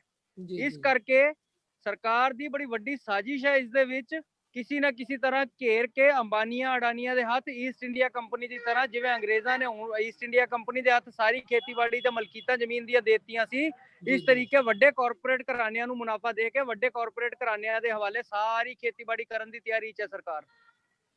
ਬਿਲਕੁਲ ਜਿਸ ਤਰ੍ਹਾਂ ਇਹਨਾਂ ਨੇ ਕੀਤਾ, ਕਿਉਂਕਿ ਕਾਨੂੰਨ ਦੇ ਵਿੱਚ ਇੱਕ ਇਹਦੇ ਜਿਹੜਾ ਲਿਆਂਦਾ ਹੈ ਇਹਦੇ 'ਚ ਵੀ ਇਹਨਾਂ ਨੇ ਕਰ ਦਿੱਤਾ ਕਿ ਡੀਐਮ ਐਸਡੀਐਮ ਤੋਂ ਇਲਾਵਾ ਉੱਪਰ ਜਾ ਹੀ ਨਹੀਂ ਸਕਦਾ ਔਰ ਐਸਡੀਐਮ ਡੀਐਮ ਜਿਹੜੇ ਨੇ ਉਹ ਬਿਊਰੋਕਰੇਟਸ ਹੁੰਦੇ ਨੇ, ਉਹ ਸਰਕਾਰੀ ਮੁਲਾਜ਼ਮ ਹੁੰਦੇ ਨੇ, ਉਹਨਾਂ ਤੇ ਦਬਾਅ ਪਾ ਕੇ ਕੁਝ ਵੀ ਫੈਸਲੇ ਕਰਾਏ ਜਾ ਸਕਦੇ ਨੇ ਜੋ ਕਿ ਕਦੇ ਵੀ ਕਿਸਾਨ ਦੇ ਹੱਕ 'ਚ ਆ ਹੀ ਨਹੀਂ ਸਕਦੇ। ਮੇਰੀ ਕੱਲ ਗੱਲਬਾਤ ਹੋ ਰਹੀ ਸੀ ਦੀਪ ਸਿੱਧੂ ਜੀ ਨਾਲ, ਜਿਨ੍ਹਾਂ ਨੇ 4 ਅਕਤੂਬਰ ਤੋਂ ਲਗਾਤਾਰ ਇਹ ਮੋਰਚਾ ਸ਼ੰਭੂ ਤੋਂ ਸੰਭਾਲਿਆ ਹੋਇਆ ਸੀਗਾ, ਕਿਸਾਨ ਮੋਰਚਾ। ਉਹਨਾਂ ਨਾਲ ਗੱਲ ਹੋ ਰਹੀ ਸੀ, ਉਹਨਾਂ ਨੇ ਮੈਨੂੰ ਇਹ ਗੱਲ ਕਹੀ ਕਿ ਇਹ ਜਿਹੜਾ ਪ੍ਰੋਵੀਜ਼ਨ ਐਸਡੀਐਮ ਤੇ ਡੀਐਮ ਵਾਲਾ ਦਿੱਤਾ ਗਿਆ ਹੈ, ਇਹ ਹਰ ਹਾਲ ਵਿੱਚ ਕਿਤੇ ਨਾ ਕਿਤੇ ਕਰਾ ਕੇ Punjab permanent alienation of land act ਸਨ 1900 ਜਿਹੜਾ ਅੰਗਰੇਜ਼ਾਂ ਨੇ ਬਣਾਇਆ ਸੀ, ਉਹਦੇ ਸੈਕਸ਼ਨ 3 ਤੇ 3A ਦੇ ਨਾਲ ਪੂਰੀ ਤਰ੍ਹਾਂ ਨਾਲ ਮੇਲ ਖਾਂਦਾ ਹੈ। ਕਿਉਂਕਿ ਸੈਕਸ਼ਨ 3A ਉਸ ਐਕਟ ਦਾ, ਉਸ ਕਾਨੂੰਨ ਦਾ ਇਹੀ ਕਹਿੰਦਾ ਸੀ ਕਿ ਜਦੋਂ ਕੋਈ ਬੰਦਾ ਸਰਕਾਰ ਦੀ ਮਰਜ਼ੀ ਦੇ ਬਾਹਰ ਆਪਣੀ ਜ਼ਮੀਨ ਆਪਣੀ ਟ੍ਰਾਈਬ ਤੋਂ, ਆਪਣੇ ਘਰਾਣੇ ਤੋਂ, ਆਪਣੀ ਬਰਾਦਰੀ ਤੋਂ ਬਾਹਰ ਵੇਚੇਗਾ ਤੇ ਕਦੀ ਵੀ ਡੀਐਮ ਲੈਵਲ ਤੇ ਜਿਹੜਾ ਉਸ ਤੇ ਹੁੰਦਾ ਸੀ ਡਿਪਟੀ ਕਮਿਸ਼ਨਰ ਰੈਵਨਿਊ, ਉਹ ਡਿਪਟੀ ਕਮਿਸ਼ਨਰ ਰੈਵਨਿਊ ਕਦੀ ਵੀ ਉਸ ਜ਼ਮੀਨ ਦੀ ਮਲਕੀਅਤ ਤੇ ਕਬਜ਼ਾ ਵਾਪਸ ਲੈ ਕੇ ਤੇ ਜੱਟ ਨੂੰ, ਉਸ ਕਿਸਾਨ ਨੂੰ ਵਾਪਸ ਦੇ ਸਕਦਾ ਹੈ। ਸੇਮ ਉਸੇ ਤਰ੍ਹਾਂ ਨਾਲ ਇਹ ਕਾਨੂੰਨ ਬਣਾ ਕੇ ਸਾਰਾ ਅਧਿਕਾਰ, ਸਾਰਾ ਇੰਪਲੀਮੈਂਟੇਸ਼ਨ ਕਾਨੂੰਨ ਦੀ ਜੁਡੀਸ਼ੀਅਲ ਹੱਥਾਂ ਚੋਂ ਲੈ ਕੇ ਐਗਜ਼ੀਕਿਊਟਿਵ ਹੱਥਾਂ 'ਚ ਦੇਣ ਦੀ ਤੇ ਬਿਊਰੋਕਰੇਟਸ ਦੇ ਹੱਥਾਂ 'ਚ ਦੇਣ ਦੀ ਤਿਆਰੀ ਹੈ, ਜੋ ਕਿਤੇ ਨਾ ਕਿਤੇ ਹਰ ਹਾਲਤ ਸਰਕਾਰ ਦੇ ਦਬਾਅ ਵਿੱਚ ਹੀ ਕੰਮ ਕਰਨਗੇ। ਵੀਰ ਜੀ ਇੱਕ ਮੈਂ ਆਪ ਜੀ ਨਾਲ ਇੱਕ ਜਾਣਕਾਰੀ ਸਾਂਝੀ ਕਰਨੀ ਚਾਹਾਂਗਾ। ਇੱਕ ਬੜੀ ਹੀ ਦੁਖਦਾਈ ਖਬਰ ਹੈਗੀ ਹੈ ਕਿ ਭਾਰਤੀ ਕਿਸਾਨ ਯੂਨੀਅਨ ਦੇ ਨਾਲ ਸੇਵਾ ਨਿਭਾ ਰਹੇ ਇੱਕ, ਮੈਂ ਇੱਥੇ ਨਾਲ ਇਹ ਵੀ ਮੈਂਸ਼ਨ ਕਰਦੇ ਹਾਂ ਜਿਹੜੇ ਖਾਲਿਸਤਾਨ ਦਾ ਇਲਜ਼ਾਮ ਲਾ ਰਹੇ ਨੇ, ਇੱਕ ਵੀਰ ਜਿਨ੍ਹਾਂ ਦਾ ਨਾਮ ਜਨਕ ਰਾਜ ਪੁੱਤਰ ਪ੍ਰੀਤਮ ਲਾਲ ਵਾਸੀ ਧਨੋਲਾ, ਰਾਤ ਨੂੰ ਗੱਡੀ ਵਿੱਚ ਆਪਣੀ ਸੁੱਤੇ ਤੇ ਗੱਡੀ ਨੂੰ ਅੱਗ ਲੱਗ ਗਈ, ਜਿਸ ਕਰਕੇ ਅੰਦਰ ਹੀ ਸੜ ਕੇ ਉਹਨਾਂ ਦੀ ਮੌਤ ਹੋ ਗਈ। ਉਹ ਵੀਰ ਕਿਸਾਨ ਨਹੀਂ ਸਨ, ਉਹ ਵਕੀਲ ਵੀਰ ਜਿਹੜੇ ਮਕੈਨਿਕ ਹੈਗੇ ਸਨ ਔਰ ਉਹ ਕਿਸਾਨ ਵੀਰਾਂ ਨੂੰ ਫ੍ਰੀ ਸੇਵਾ ਦੇਣ ਵਾਸਤੇ ਨਾਲ ਆਏ ਸਨ ਕਿ ਜੇ ਕਿਸੇ ਦਾ ਟਰੈਕਟਰ, ਕਿਸੇ ਦੀ ਗੱਡੀ ਰਾਹ 'ਚ ਖਰਾਬ ਹੋ ਜਾਂਦੀ ਹੈ ਤੇ ਮੈਂ ਫ੍ਰੀ ਸੇਵਾ ਨਿਭਾਵਾਂਗਾ। ਲੇਕਿਨ ਉਹ ਦੁਖਦਾਈ ਇਹ ਹੋਇਆ ਕਿ ਰਾਤ ਨੂੰ ਉਹ ਗੱਡੀ ਏਸੀ ਚਲਾ ਕੇ ਸੁੱਤੇ ਤੇ ਸ਼ਾਰਟ ਸਰਕਟ ਕਰਕੇ ਗੱਡੀ ਨੂੰ ਅੱਗ ਲੱਗੀ, ਜਿਸ ਕਰਕੇ ਉਹਨਾਂ ਦੀ ਇੱਕ ਦੁਖਦ ਮ੍ਰਿਤਿੂ ਹੋ ਗਈ। ਲੇਕਿਨ ਇੱਥੇ ਇਹ ਗੱਲ ਆਉਂਦੀ ਹੈ ਕਿ ਦੇਖੋ ਉਹ ਵੀਰ ਜਿਹੜੇ ਕਿ ਸਿੱਖ ਨਹੀਂ ਸਨ, ਖਾਸ ਕਰ ਉਹਨਾਂ ਦੇ ਮੂੰਹ ਤੇ ਚਪੇੜੇ ਜਿਹੜੇ ਖਾਲਿਸਤਾਨ ਨਾਲ ਜੋੜ ਰਹੇ ਨੇ, ਉਹ ਵੀਰ ਇੱਕ, ਮੈਂ ਤੇ ਇਸ ਵੀਰ ਨੂੰ, ਜਨਕ ਰਾਜ ਵੀਰ ਨੂੰ ਸ਼ਹੀਦ ਦਾ ਦਰਜਾ ਹੀ ਦਿਆਂਗਾ ਮੇਰੇ ਵੱਲੋਂ। ਤੇ ਘੱਟੋ ਘੱਟ ਸਾਡਾ ਚੈਨਲ ਤੇ ਇਹਨਾਂ ਨੂੰ ਜਨਕ ਰਾਜ ਵੀਰ ਨੂੰ ਸ਼ਹੀਦ ਦਾ ਦਰਜਾ ਦਿੰਦਾ ਹੈ। ਐਸੀ ਘਟਨਾ ਵੀ ਵਾਪਰੀਆਂ ਨੇ, ਇੰਨਾ ਕੁਝ ਹੋ ਰਿਹਾ, ਔਰ ਇਹ ਸਾਰਾ ਦਾ ਸਾਰਾ ਇਲਜ਼ਾਮ ਜਿਹੜਾ ਸਰਕਾਰਾਂ ਦੇ ਸਿਰ ਹੀ ਜਾਂਦਾ ਹੈ। ਇਹ ਆਪ ਜੀ ਦੇ ਥਰੂ ਔਰ ਮੈਂ ਆਪਣੇ ਚੈਨਲ ਥਰੂ ਸਾਰੇ ਜਿਹੜੇ ਦੇਖ ਰਹੇ ਨੇ ਸਾਡੇ ਦਰਸ਼ਕ, ਉਹਨਾਂ ਨਾਲ ਸਾਂਝੀ ਕਰਨਾ ਚਾਹਾਂਗਾ ਕਿ ਇਹੋ ਜਿਹੇ ਹਾਦਸੇ ਵੀ ਉੱਥੇ ਵਾਪਰ ਰਹੇ ਨੇ। ਬਿਲਕੁਲ ਵੀਰ ਜੀ, ਕਿਤੇ ਨਾ ਕਿਤੇ ਮੇਰੀ ਕਿਸਾਨ ਜਥੇਬੰਦੀਆਂ ਨਾਲ, ਆਗੂਆਂ ਨਾਲ, ਕਿਸਾਨਾਂ ਨਾਲ ਗੱਲ ਹੋਈ ਹੈ। ਕਿਤੇ ਨਾ ਕਿਤੇ ਜੋ 27 ਤਰੀਕ ਸਵੇਰੇ ਬੰਗਲਾ ਸਾਹਿਬ ਦੇ ਵਿੱਚ ਹਾਦਸਾ ਵਾਪਰਿਆ ਹੈ ਕਿ ਇੱਕ ਹਿੰਦੂ ਵੀਰ ਆ ਕੇ ਬੰਗਲਾ ਸਾਹਿਬ ਦੇ ਵਿੱਚ, ਬੜੀ ਪਵਿੱਤਰ ਸਥਾਨ ਹੈ ਜਿੱਥੇ ਗੁਰੂ ਗ੍ਰੰਥ ਸਾਹਿਬ ਜੀ ਨੂੰ ਰੱਖਿਆ ਜਾਂਦਾ ਹੈ, ਪ੍ਰਕਾਸ਼ ਕੀਤਾ ਜਾਂਦਾ ਹੈ, ਉਸ ਥੜੇ ਤੇ ਚੜ ਕੇ ਉਹਨੇ ਕੁਝ ਨਾਅਰੇਬਾਜ਼ੀ ਕੀਤੀ, ਗਾਲੀ ਗਲੋਚ ਕੀਤੀ। ਉਹਦੇ ਬਾਅਦ ਪੁਲਿਸ ਨੇ ਉਹਨੂੰ ਪਕੜਿਆ ਔਰ 1.5 ਘੰਟੇ ਬਾਅਦ ਪੁਲਿਸ ਨੇ ਉਸ ਸ਼ਖਸ ਨੂੰ ਜਾ ਕੇ ਥਾਣੇ ਤੋਂ ਛੱਡਤਾ, ਬਜਾਏ ਇਹਦੇ ਕਿ ਧਾਰਾ 295 ਏ ਇੰਡੀਅਨ ਪੀਨਲ ਕੋਡ ਦੀ ਬਣਾ ਕੇ ਉਸ ਨੂੰ ਅਰੈਸਟ ਕਰਕੇ ਜੇਲ੍ਹ ਭੇਜਣ ਦੇ।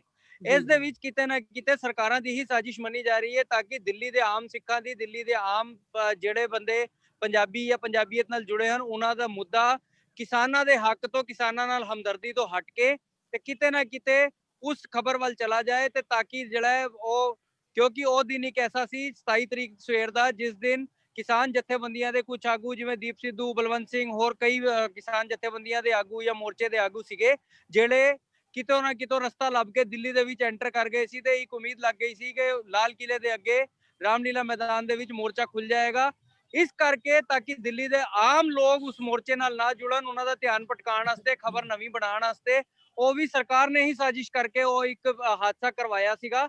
ਇसी करके पुलिस ने उस शख्स के खिलाफ कोई बनदा कानूनी कार्रवाई नहीं की।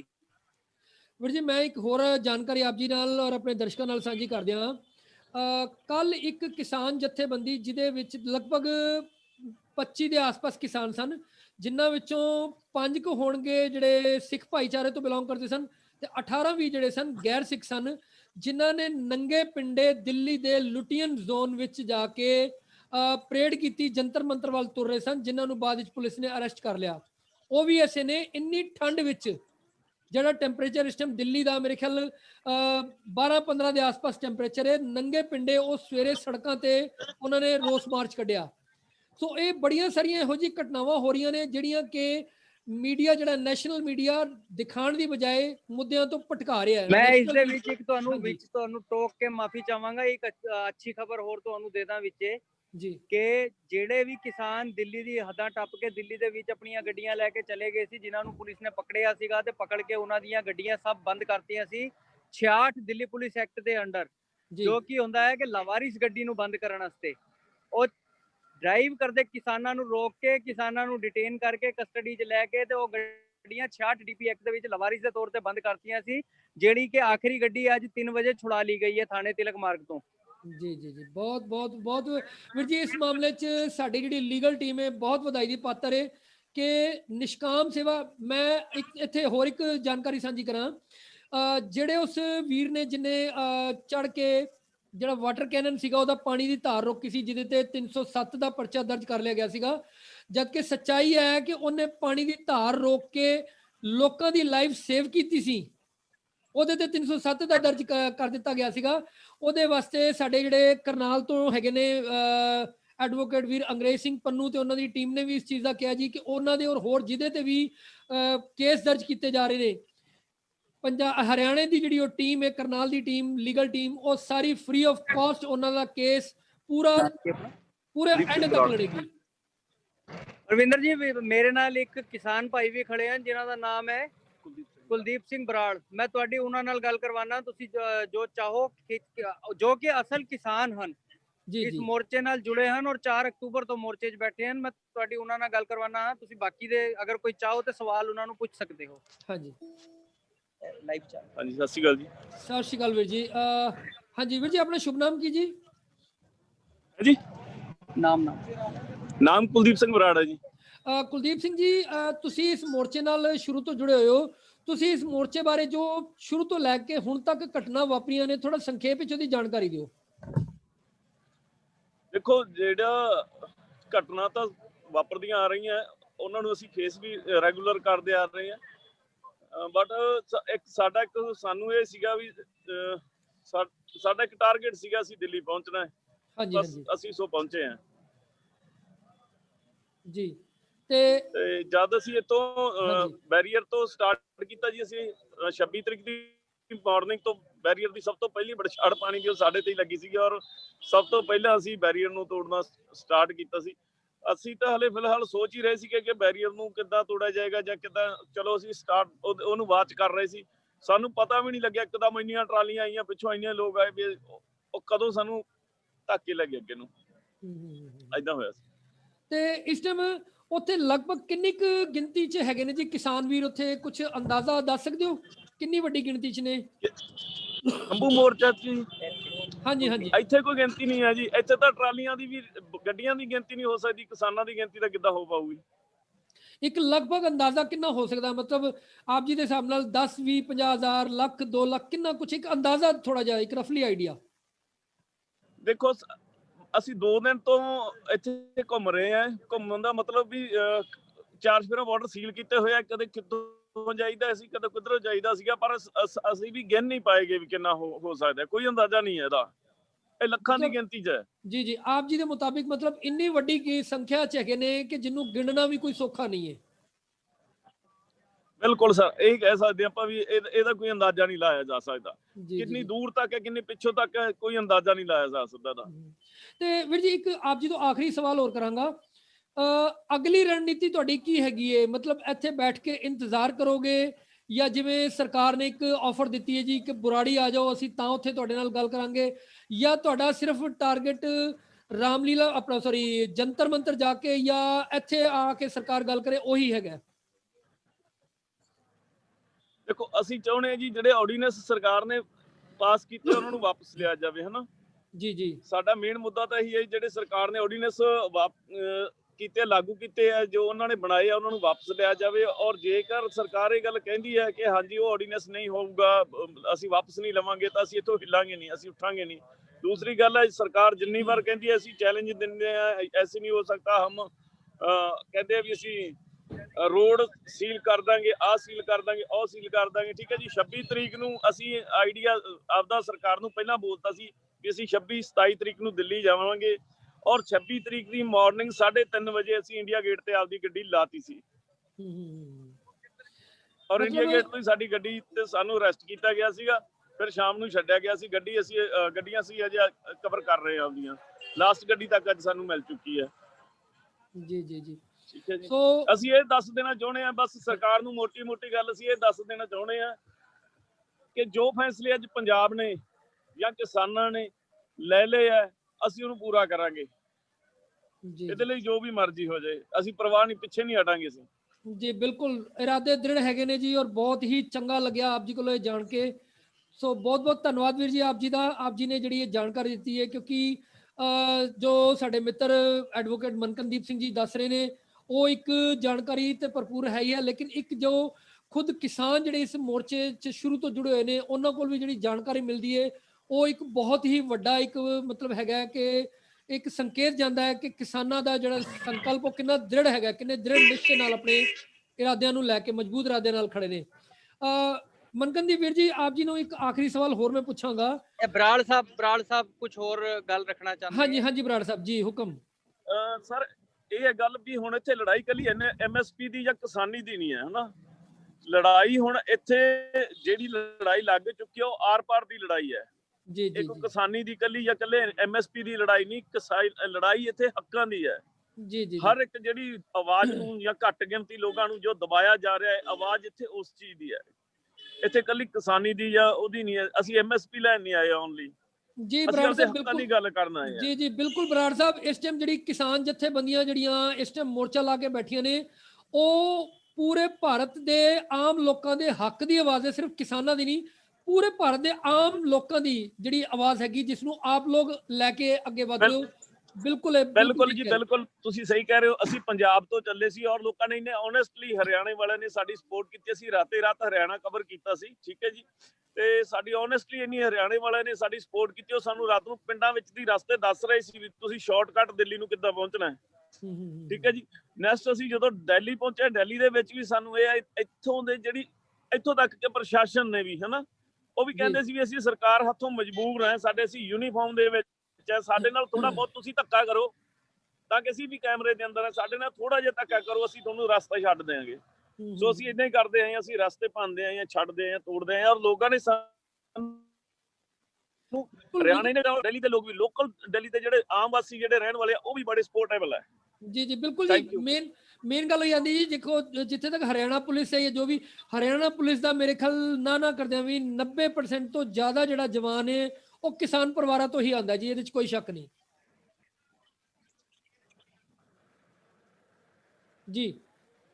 ਜੀ ਬਿਲਕੁਲ, ਕਿਸਾਨਾਂ ਨੇ ਇਹ ਵੀ ਗੱਲ ਦੱਸੀ ਹੈ ਕਿ ਕਿਸਾਨ ਦੇ ਹਰਿਆਣਾ ਪੁਲਿਸ ਨੇ ਜਿੱਥੇ ਉਹਨਾਂ ਦੀ ਡਿਊਟੀ ਡਿਪਲੋਏ ਕੀਤੀ ਗਈ ਸੀਗੀ ਕਿਸਾਨਾਂ ਨੂੰ ਰਾਹ ਦੇ ਵਿੱਚ ਰੋਕਣ ਵਾਸਤੇ, ਉੱਥੇ ਵੀ ਹਰਿਆਣਾ ਪੁਲਿਸ ਨੇ ਕੋਸ਼ਿਸ਼ ਇਹੀ ਕੀਤੀ ਹੈ ਕਿ ਜਿਹੜੀਆਂ ਵੀ ਪਾਣੀ ਦੀਆਂ ਧਾਰਾਂ ਵਿਚਾਰਾਂ ਮਾਰੀਆਂ ਜਾਣ। ਜਿੱਥੇ ਤੇ ਵੱਡੇ ਅਫਸਰ ਸਿਰ ਤੇ ਖੜੇ ਸੀ ਉੱਥੇ ਤੇ ਉਹਨਾਂ ਦੀ ਮਜਬੂਰੀ ਸੀ, ਪਰ ਜਿੱਥੇ ਵੱਡੇ ਅਫਸਰ ਐਸਐਸਪੀ ਲੈਵਲ ਤੋਂ ਉੱਤੇ ਦੇ ਕੋਈ ਅਫਸਰ ਮੌਕੇ ਤੇ ਮੌਜੂਦ ਨਹੀਂ ਸੀ ਤੇ ਉਹਨਾਂ ਨੇ ਕੋਸ਼ਿਸ਼ ਇਹੀ ਕੀਤੀ ਹੈ ਪਾਣੀ ਦੀ ਵਿਚਾਰਾਂ ਸੜਕਾਂ ਤੇ ਮਾਰ ਕੇ ਕਿਸਾਨਾਂ ਨੂੰ ਨਾ ਨੁਕਸਾਨ ਕੋਈ ਪਹੁੰਚਾਇਆ ਜਾਏ ਔਰ ਕਿਸਾਨਾਂ ਨੂੰ ਸੇਫ ਪੈਸੇਜ ਪ੍ਰੋਵਾਈਡ ਕੀਤਾ ਜਾਏ ਤਾਂ ਕਿ ਉਹ ਦਿੱਲੀ ਨੂੰ ਕੂਚ ਕਰ ਸਕਣ, ਕਿਉਂਕਿ ਹਰ 90% ਹਰਿਆਣਾ ਪੁਲਿਸ ਦੇ ਜਵਾਨ ਵੀ ਜਿਹੜਾ ਹੈ ਉਹ ਕਿਸਾਨ ਪਰਿਵਾਰਾਂ ਨਾਲ ਤਾਲੁਕ ਰੱਖਦੇ ਹਨ ਔਰ ਉਹਨਾਂ ਦਾ ਵੀ ਦਿਲੋਂ ਦੀ ਇਹੀ ਮੰਗ ਹੈ ਅगर ਉਹਨਾਂ ਦੀ ਯੂਨੀਫਾਰਮ ਉਤਾਰਤੀ ਜਾਏ ਤੇ ਅੰਦਰੋਂ ਕਿਸਾਨ ਨਿਕलेगा और किसान यही मंगेगा कि कानून वापस लिखते जान। बिल्कुल ठीक है वीर जी ने, वाकई आप जी ਦਾ ਕਹਿਣਾ ਠੀਕ ਹੈ ਕਿ ਕਿਸਾਨ ਦੇ ਪੁੱਤਰ ਹੈਗੇ ਨੇ ਔਰ ਜੇ ਉਹਨਾਂ ਦੀ ਵਰਦੀ ਉਤਾਰਤੀ ਜਾਏ ਤੇ ਵਾਕਈ ਅੰਦਰੋਂ ਕਿਸਾਨ ਨਿਕਲੇਗਾ, ਇਹਦੇ ਵਿੱਚ ਕੋਈ ਸ਼ੱਕ ਨਹੀਂ ਹੈਗਾ। ਵੀਰ ਜੀ ਹੁਣ ਤੁਹਾਨੂੰ ਕੀ ਲੱਗਦਾ ਕਿ ਇੱਥੇ ਅਗਲਾ ਜਿਹੜਾ ਇਹਨਾਂ ਦੀ ਰਣਨੀਤੀ ਕੀ ਹੋਏਗੀ, ਕੀ ਕੁਝ ਅੱਗੋਂ ਹੋਣ ਦੇ ਮਤਲਬ ਤੁਹਾਨੂੰ ਅਸਾਰ ਨਜ਼ਰ ਆ ਰਹੇ ਨੇ ਇੱਥੇ? ਵੀਰ ਜੀ ਹਾਈ ਐਂਡ ਲੈਵਲ ਜਿੰਨੇ ਵੀ ਇਹਨਾਂ ਦੇ ਲੀਡਰਸ਼ਿਪ ਹੈ ਕਿਸਾਨਾਂ ਦੀ, ਉਹ ਸਾਰੇ ਮੀਟਿੰਗਸ ਕਰ ਰਹੇ ਹੈ ਅੱਗੇ ਕੀ ਅਗਲੀ ਰਣਨੀਤੀ ਬਣਾਣੀ ਹੈ, ਕਿਵੇਂ ਦਿੱਲੀ ਚ ਐਂਟਰ ਕਰਨਾ ਹੈ, ਆਪਣਾ ਧਰਨਾ ਪ੍ਰਦਰਸ਼ਨ ਚਾਲੂ ਕਰਨਾ ਹੈ, ਉਹਦੇ ਤੇ ਰਣਨੀਤੀ ਜਾਰੀ ਹੈ। ਔਰ ਜਿਵੇਂ ਹੀ ਕੋਈ ਅਗਲੀ ਅਪਡੇਟ ਸਾਡੇ ਕੋਲ ਆਏਗੀ, ਹਾਲੇ ਸਿਰਫ ਇਹੀ ਹੈ ਕਿ ਇੰਤਜ਼ਾਰ ਕੀਤਾ ਜਾਏ। ਅੱਜ ਇੱਕ ਨਵੀਂ ਰਣਨੀਤੀ ਬਣਾਈ ਗਈ ਸੀਗੀ, ਜਿਹੜੇ ਪਿੱਛੋਂ ਦੀ ਹੋਰ ਟਰੈਕਟਰ ਟਰਾਲੀਆਂ ਆਈਆਂ ਸੀਗੀਆਂ ਉਹ Kundli border main GT road highway ਤੋਂ ਲਿਆ ਕੇ ਪਿੱਛੇ ਜਿੱਥੇ 7-8 ਕਿਲੋਮੀਟਰ ਤੱਕ ਲੰਬਾ ਜਾਮ ਲੱਗਿਆ, ਉੱਥੇ ਪਿੱਛੇ ਹੋਰ ਜਾਮ ਲਾਈਨ ਵਧਾਉਣ ਦੀ ਜਗ੍ਹਾ ਕੁੰਡਲੀ ਪਿੰਡ ਦੇ ਅੰਦਰੋਂ ਦੀ ਘੁਮਾ ਕੇ ਤੇ ਲਿਆ ਕੇ ਜਿਹੜਾ ਗੁਰੂ ਤੇਗ ਬਹਾਦਰ ਮੈਮੋਰੀਅਲ ਦੇ ਅੱਗੇ ਲਿਆ ਕੇ ਲਗਾਤੀਆਂ ਗਈਆਂ, ਜਿਹੜਾ ਕਿ ਦਿੱਲੀ ਬਾਰਡਰ ਦੇ ਅੰਦਰ ਹੈ। ਮੈਂ ਤੁਹਾਨੂੰ ਇਹ ਅਪਡੇਟ ਦੇ ਦਾਂ ਕਿ ਤਕਰੀਬਨ 150 ਟਰੈਕਟਰ ਟਰਾਲੀ ਦਿੱਲੀ ਬਾਰਡਰ ਦੇ ਅੰਦਰ ਐਂਟਰ ਕਰ ਚੁੱਕੀ ਹੈ, ਜਿਹਨੂੰ ਗੁਰੂ ਤੇਗ ਬਹਾਦਰ ਮੈਮੋਰੀਅਲ ਦੇ ਅੱਗੇ ਨਵੀਂ ਬੈਰੀਕੇਡਿੰਗ ਕਰਕੇ ਰੋਕਿਆ ਗਿਆ ਹੈ। ਜੀ ਮਤਲਬ 150 ਟਰੈਕਟਰ ਟਰਾਲੀ ਦਾ ਮਤਲਬ ਹੋ ਗਿਆ ਨਾ ਕਰਦੇ ਵੀ ਇੱਕ ਗੱਡੀ ਚ ਅਗਰ ਅਸੀਂ 10 ਵੀ ਬੰਦਾ ਲਾਈਏ ਤੇ ਲਗਭਗ 1.5-2 ਹਜ਼ਾਰ ਜਿਹੜਾ ਹੈ 1.5 ਤੋਂ 2 ਹਜ਼ਾਰ ਬੰਦਾ 1.5 ਤੋਂ 2 ਹਜ਼ਾਰ ਬੰਦਾ ਉੱਥੇ ਪਹੁੰਚ ਚੁੱਕਾ ਹੈ ਔਰ ਦਿੱਲੀ ਬਾਰਡਰ ਦੇ ਅੰਦਰਲੇ ਪਾਸੇ ਨੂੰ ਉਹ ਮੋਰਚਾ ਸ਼ੁਰੂ ਹੋ ਚੁੱਕਾ ਹੈ। ਜੀ ਮੇਰੀ ਹੁਣੇ ਥੋੜੀ ਦੇਰ ਪਹਿਲੇ ਇੱਕ ਹੋਰ ਕਿਸਾਨ ਜਥੇਬੰਦੀ ਦੇ ਵੀਰ ਹੈਗੇ ਨੇ ਜਿਹੜੇ ਇਸ ਟਾਈਮ ਹਰਿਆਣੇ ਚ ਹੈਗੇ ਨੇ, ਉਹ ਕੁਰਸ਼ੇਤਰ ਪਾਰ ਕਰ ਚੁੱਕੇ ਸਨ, ਕਰਨਾਲ ਦੇ ਲਾਗੇ ਪਹੁੰਚ ਚੁੱਕੇ ਸਨ। ਉਹਨਾਂ ਨੇ ਕੀ ਜਾਣਕਾਰੀ ਦਿੱਤੀ ਕਿ ਉੱਥੇ ਪ੍ਰਸ਼ਾਸਨ ਜਿਹੜਾ ਖੜਾ ਉਹ ਕੁਝ ਇੱਕ ਨਵੀਆਂ ਚਾਲਾਂ ਚਲੀਆਂ ਜਾ ਰਹੀਆਂ ਨੇ। ਉਹ ਕਹਿੰਦੇ ਜੀ ਦੇਖਣ ਨੂੰ ਹਰਿਆਣਾ ਪੁਲਿਸ ਦੇ ਨਹੀਂ ਲੱਗਦੇ, ਖੜੇ ਭਾਵੇਂ ਹਰਿਆਣਾ ਚ ਨੇ। ਉਹ ਕੀ ਕਰ ਰਹੇ ਨੇ ਕਿ ਜਦੋਂ ਕਾਫਲਾ ਆਂਦਾ ਹੈ ਅੱਧਿਆਂ ਨੂੰ ਫਲਾਈਓਵਰ ਦੇ ਉੱਤੇ ਭੇਜ ਦਿੰਦੇ ਨੇ, ਅੱਧਿਆਂ ਨੂੰ ਫਲਾਈਓਵਰ ਦੇ ਥੱਲੇ ਭੇਜ ਦਿੰਦੇ ਨੇ। ਉਹਨਾਂ ਦੀ ਕੋਸ਼ਿਸ਼ ਹੈ ਕਿ ਇਹਨਾਂ ਦਾ ਕਾਫਲਾ ਜਿਹੜਾ ਹੈ ਖਿੰਡ ਪੁੰਡ ਜਾਏ। ਜੇ 100 ਟਰੈਕਟਰ ਟਰਾਲੀ ਆ ਰਹੀ ਹੈ ਤੇ ਉਹਨਾਂ ਨੂੰ 10-20-50 ਇੱਧਰ ਭੇਜ ਦਿਓ, 10-20-50 ਇਸ ਤਰ੍ਹਾਂ ਦੀ ਇੱਕ ਅਫਵਾਹ ਇੱਥੇ ਵੀ ਕੁੰਡਲੀ ਬਾਰਡਰ ਤੇ ਵੀ ਕੱਲ ਸਾਨੂੰ ਸੁਣਨ ਨੂੰ ਆਈ ਸੀਗੀ ਕਿ ਜਿਹੜੇ ਇੱਥੇ ਲੇਡੀਜ਼ ਜਾਂ ਔਰਤਾਂ ਸਫਾਈ ਕਰਮਚਾਰੀ ਝਾੜੂ ਲਗਾਉਣ ਆਉਂਦੀਆਂ ਸਰਕਾਰੀ ਡਿਊਟੀ ਦੇ ਤੌਰ ਤੇ, ਉਹਨਾਂ ਨੂੰ ਦਿੱਲੀ ਪੁਲਿਸ ਦੇ ਜਿਹੜਾ ਕੁੰਡਲੀ ਬਾਰਡਰ ਸਿੰਘੂ ਬਾਰਡਰ ਦੀ ਰੇਂਜ ਦਾ ਡੀਸੀਪੀ ਹੈ ਉਸਨੇ ਆਪ ਬੁਲਾ ਕੇ 3-3 ਹਜ਼ਾਰ ਰੁਪਈਆ ਆਫਰ ਕੀਤਾ ਹੈ ਕਿ ਤੁਸੀਂ ਜਦੋਂ ਸਵੇਰੇ ਝਾੜੂ ਲਗਾਉਣ ਜਾਉਂਗੀ ਤੇ ਜਾ ਕੇ ਉੱਥੇ ਸਫਾਈ ਕਰਕੇ ਵਾਪਸ ਆ ਕੇ ਸਾਨੂੰ ਰਿਪੋਰਟ ਦਰਜ ਕਰਾਣੀ ਹੈ ਕਿ ਸਾਡੇ ਨਾਲ ਕਿਸਾਨ ਯੂਥ ਜਵਾਨ ਬੱਚੇ ਜਿਹੜੇ ਇੱਥੇ ਰੁਕੇ ਹੋਏ ਹਨ ਮੋਰਚੇ ਦੇ ਵਿੱਚ, ਉਹਨਾਂ ਚੋਂ ਕੁਝ ਬੱਚਿਆਂ ਨੇ ਛੇੜਖਾਨੀ ਕੀਤੀ ਹੈ। ਇਹ ਵੀ ਇਸ ਤਰ੍ਹਾਂ ਦਾ ਵੀ ਬਦਨਾਮੀ ਦੇਣ ਵਾਸਤੇ ਇਸ ਤਰ੍ਹਾਂ ਦੇ ਤਰੀਕੇ ਨਾਲ ਵੀ ਕਿਸਾਨਾਂ ਨੂੰ ਘੇਰਨ ਦੀ ਪੂਰੀ ਤਿਆਰੀ ਸਰਕਾਰ ਕਰ ਰਹੀ ਹੈ।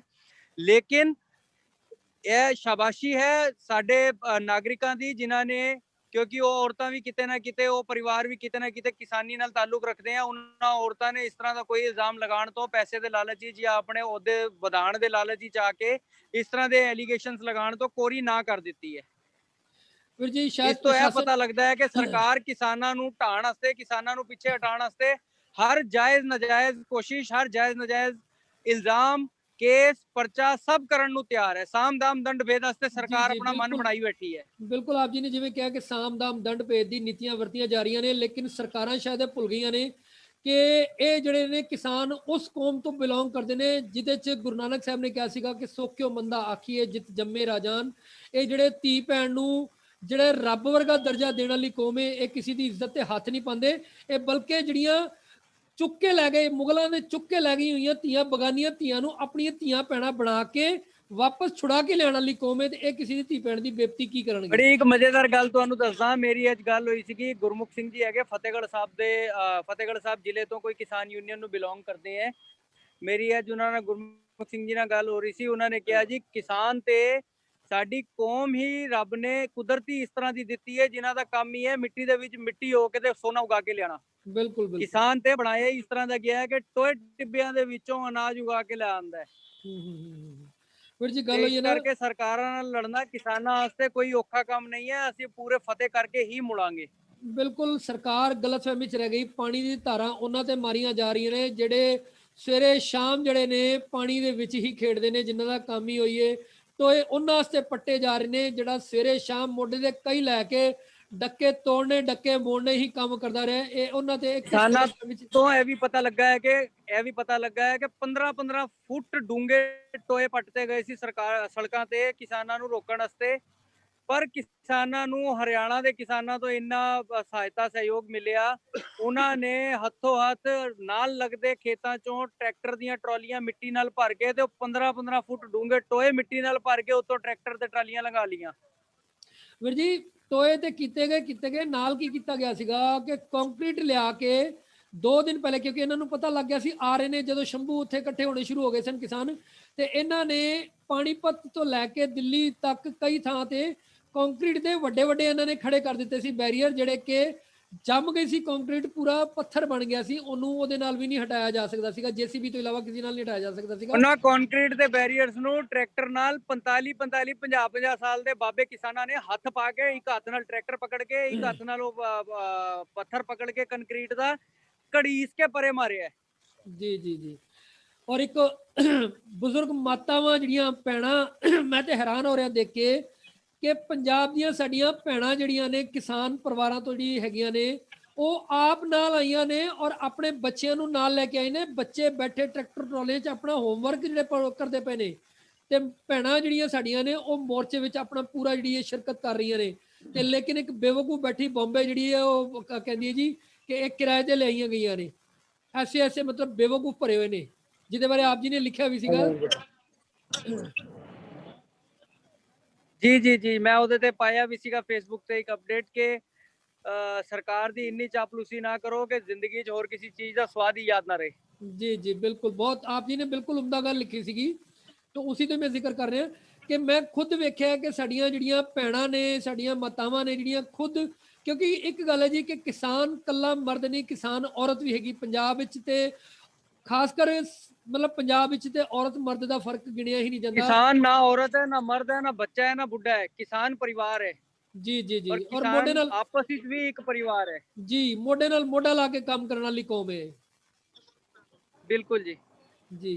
ਸੋ ਵੀਰ ਜੀ ਬਹੁਤ ਆਪ ਜੀ ਦਾ ਧੰਨਵਾਦ। ਆਪ ਜੀ ਨੇ ਉੱਥੋਂ ਲਾਈਵ ਜਾਣਕਾਰੀ ਦਿੱਤੀ ਹੈ, ਤੇ ਬਹੁਤ ਜਲਦ ਆਪ ਜੀ ਨਾਲ ਫਿਰ ਦੁਬਾਰਾ ਰਾਬਤਾ ਕਰਦੇ ਹਾਂ। ਜਿਸ ਤਰ੍ਹਾਂ ਕੋਈ ਉੱਥੇ ਨਵਾਂ ਕੁਝ ਅਪਡੇਟ ਆਏ ਤੇ ਆਪ ਜੀ ਸਾਡੇ ਨਾਲ ਸੰਪਰਕ ਕਰਨਾ।